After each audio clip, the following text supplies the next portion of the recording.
Hi, everyone. How are you today? How is your heart today? This is Tree, and I'd like for us to spend a few moments with the topic of love, and in particular, love for ourselves, compassion for ourselves, spending time and attention on ourselves. This is a topic that has been with me all day today from the time I woke up this morning, so I'm quite clear that there's at least a big message in this for me. And because I believe it is such a global theme, I believe there may be a message in this for you too. So I thought I would share it with you and see how it resonates with you.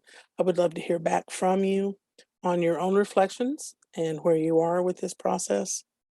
I'm reminded of the quote from Pema Chodron. Pema Chodron, if you don't know who she is a Buddhist nun and teacher and has written some beautiful books uh, bringing together spirituality and various aspects of the human experience. And one of the things that she says is that if your compassion or your love does not include yourself, then it is incomplete. And I think this is something in particular. I mean, I think everyone needs to pay attention to this, and this is a message that would benefit most anyone. And I think in particular, those within various spiritual communities have a tendency to have this as something that doesn't always get a lot of attention. There is still a lot of thought and belief out there that to focus on oneself is to be self-centered, selfish, um, not being of service, not being quote unquote spiritual, whatever that definition is supposed to mean, um, and and somehow means that I will step over that line into narcissism. And so I think we really need to take this back and take a step back and take a look at this. I practiced for a long time in various spiritual communities, giving of myself, putting myself last, putting others first, with no, I didn't, it was a volunteer position. I didn't get payment for it, with no thought to myself. And I did that for a little over 10 years. And what it yielded in the end was a great amount of burnout for me. Um, I ultimately had to step away because I had blown, physically speaking, I blew out my adrenals. Um, and emotionally and mentally, I was resentful, I was exhausted, and I was not in a place that I really wanted to be in. It wasn't comfortable, it didn't feel good. I was depleted on all levels. And it really messed around with my spiritual connection as well. I just couldn't really make that internal connection for a while. I was just so depleted. And I know where that comes from for me in my background. I grew up in a family that adhered to a particular way of understanding the Christian message to mean that we had to put Jesus or God first, others second, and ourselves last in order to have joy. Joy. Jesus first, others second, yourself last. And I was taught that was like almost a mantra in my family as I was growing up. And my parents were also in a service position within a spiritual community. And so what I saw in them pretty much mirrors what my later experience was. They were oftentimes depleted. They were oftentimes, they would get home and they would be exhausted, angry, resentful, nothing left to give themselves or us as children. And so practicing that style of spirituality where everything and everybody comes long before you, and maybe you'll get around to yourself when and if you've got time and energy for it, is a setup.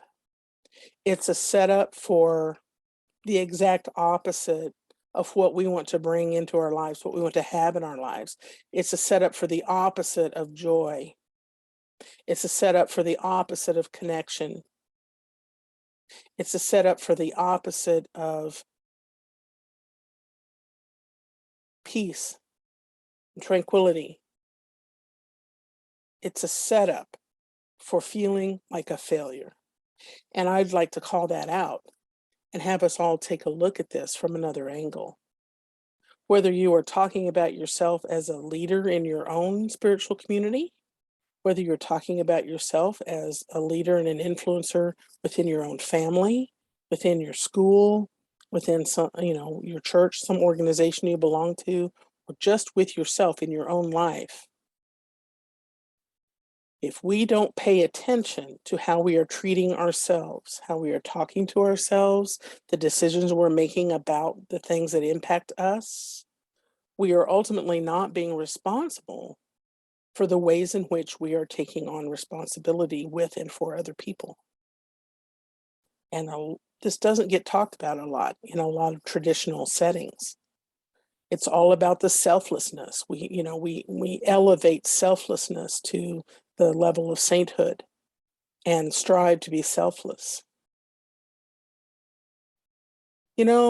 Selfless to me is when my cup is full enough that I am well rested, I am well cared for, I have met or am meeting the needs that I'm aware of that I have, when I have been able to maintain and to make my own personal spiritual connection and feel connected to my source, the way that I do that, when I can do all of that and then sit down with you and attend to what's going on in your life for the time that we are together and not have to bring in anything about me or get lost in my own thoughts because I just simply can't focus anymore. That is being selfless. In that moment, when I'm with you and am able to focus on you and to be with you without getting lost or foggy in my own thinking, and can really be present and give you that gift of presence and being heard and being seen and being validated, that is being selfless. But I can't get there and I can't offer that to you unless I have taken care of myself first. So the irony here is that in order to be most loving, most authentically loving, most authentically compassionate with anyone else outside of ourselves, we must be that level of loving and compassionate with ourselves first. The way we treat ourselves, the way we talk to ourselves ends up one way or another impacting how we are out in the world. It's either going to impact how we're talking to somebody, how we're treating somebody else, or how we're allowing ourselves to be treated by others. It's going to impact all of that. So, that all being said, where are we with being loving towards ourselves? And what does that really mean? That has implications for us on a physical level, on an emotional level, on a spiritual level, on all of our levels, and across all of our dimensions, wherever we exist. And it isn't always something that we bring to mind. We get busy, we get caught up in our commitments, that we forget that the most important relationship and the most important commitment is one we have to ourselves, which serves as the foundation for everything else that comes from that flows from that. And it's an important foundation. We aren't meant to be in this world in a depleted fashion. We aren't meant to help other people reach a place of joy, but somehow we're left out of that. We aren't meant to be of service in a way that leaves other people feeling full and us feeling empty. That's not what we are meant to do. That isn't what anything or anyone is asking us to do. So whether it has to do with your self-talk, how you're speaking to yourself in times, let's say not in times that are easy or nice, but in times where you're challenged, in times where you feel like you've made a mistake, in times where you're embarrassed, in times where you just, for whatever reason, can't bring it today the way you'd like to be able to bring it? How do you speak to yourself in those times? When you've disappointed someone else, whether you meant to or not, how do you speak to yourself about that? Do you carve out time in your day or in your week to be with your own feelings? If you are grieving something, do you carve out time in your day or your week to allow space for your grief to be seen, to be heard, to be experienced, to be acknowledged? It might be crying, it might be expressing anger, it might be any number of things, but are you making time for that emotionally? Are you paying attention to whose voice it is that's running through your head? Is it even yours? Or is it a message from a long time ago from one or more people who may or may not even still be on this planet, but their voice is still running around in your head? Are you making time to foster your spiritual connection the way that makes sense to you, the way that works for you, the way that resonates most deeply in your soul? Do you know what that is? Do you know how to do that? Are you asking for help when you know you need help with something? That's a real kicker right there. All of these are ways to love ourselves. Right now, for me, there are two primary things that are my focus at the moment, and one of those is the internal self-talk. It's paying attention to the thoughts and the messages that kick in for me, because I am still working with some very old cruel messages that came to me early on in my life, from people who didn't love themselves, so really weren't in much of a position to be able to love me well. And these people are literally no longer on this planet, and yet their voices still kick in my head sometimes. So I'm dealing with that so that I can shift that and transform that into the messages that are truly from me to myself, and the way I would want to speak to anyone that I love. So that's one way that I'm trying to practice more self-love, is to pay attention to my self-talk and address it when it becomes less than kind, less than loving, or is an outright untruth about who I am. And the second thing that I'm addressing is a tendency to let fear come up every now and then, and sometimes it lasts a while. And so I am taking a page out of Eleanor Roosevelt's book, when she says, "You must do the thing you think you cannot do."